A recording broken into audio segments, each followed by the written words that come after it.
Iowa Senator Chuck Grassley now, one of several Republicans criticizing media coverage of the investigations into Hunter Biden from the Senate floor a bit earlier today. Watch.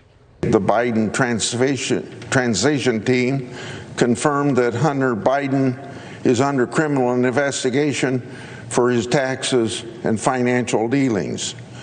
So you can understand why I think it's very outrageous that the Fourth Estate would choose to ignore facts when they are uncovered by Republicans. So where does this story go now? Fox News obtaining a Senate committee report detailing some of his business dealings with Chinese nationals. I want to bring in Peter Schweizer, president of the Government Accountability Institute and author of Profiles in Corruption. Peter, welcome back. Good afternoon to you. I saw an interview with you last night on Sean's show, and when the story broke initially, everybody held their breath.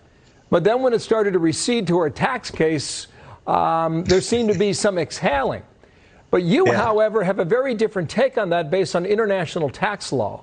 Explain why you think that could be more precarious.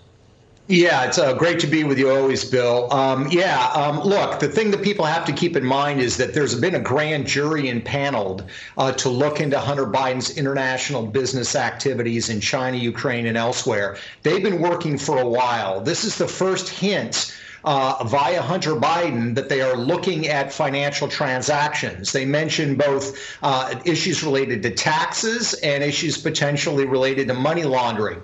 What people have to keep in mind is, governments love to collect taxes. So we have tax treaties with countries around the world. What that means is if you bring a tax fraud case against somebody, the level of information sharing with foreign governments and foreign banks is much higher than if you are investigating something related to public corruption or some other crime, because there is this consensus that they want to minimize tax fraud. So by making this a tax fraud case, at least initially, the prosecutors are going to be able to gather up a whole lot more financial information from overseas than they would if they were leading with public corruption or money laundering. So in summary, the tax laws that are shared among various countries make it easier to share that information, is what you're saying, correct?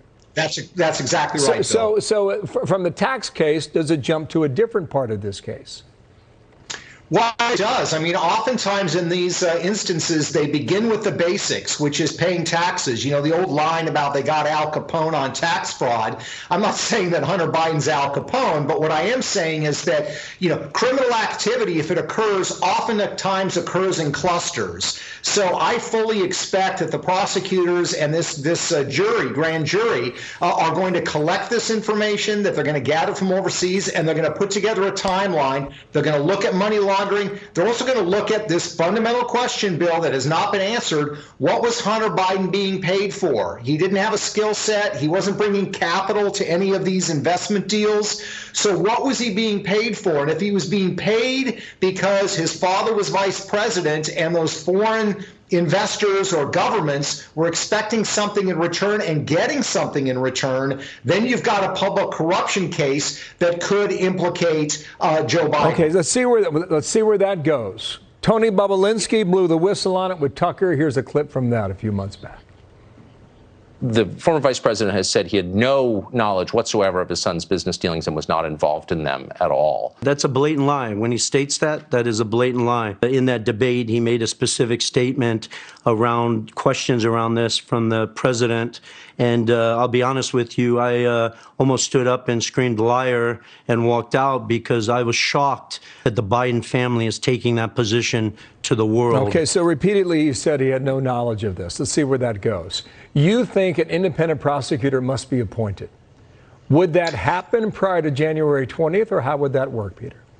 Well, I think it probably would have to happen prior to January 20th. I mean, look, the reason that we have independent counsels or independent prosecutors is precisely because if you have a scenario like this, a President Biden, for example, and he appoints the attorney general, and the attorney looking at this case is being hired by those gentlemen, they're not going to be able to do their job. They're going to be looking over their shoulder. You need an independent counsel, and that's where I think this has to go, and I'm hopeful that we will get there before January 20th. Peter Schweizer, thank you for your time today. As you rightly point out, they've been investigating since 2018. Who knows what they have or not. Thank you, Peter. Back to one of our top stories right now. 4 battleground